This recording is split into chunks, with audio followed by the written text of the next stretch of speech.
ইসলাম শুধু মুসলমানের জন্য আসে নাই, ইসলাম এসেছে সারা দুনিয়ার মানুষের কল্যাণের জন্য। সুতরাং ইসলাম যে নীতিমালা দিয়েছে এটা শুধু মুসলিম নারীদের জন্যই সবগুলো সীমাবদ্ধ, বিষয়টা এমন না, সকল নারীদের জন্য এটা কল্যাণকর। নারীদের অধিকার সংক্রান্ত যাবতীয় কথা আল্লাহ তাআলা কোরআনুল কারীমে বলে দিয়েছেন।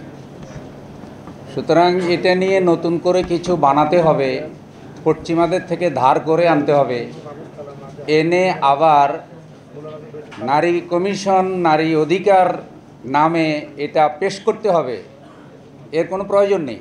প্রয়োজন হলো ইসলাম নারীদের ব্যাপারে যেই নীতিমালা দিয়েছে সেই নীতিমালাটা প্রতিষ্ঠিত করা।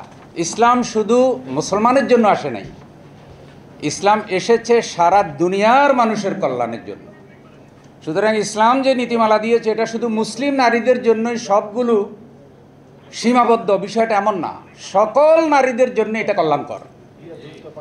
দেখেন, ইসলামে নারীর অধিকার নামে একটি বই লিখেছেন ডাক্তার জাকির নায়েক। সেখানে উনি বিশ্বের কোন দেশে নারীদের ব্যাপারে কি নীতিমালা আর ইসলাম কি বলেছে তুলনামূলক আলোচনা করেছেন।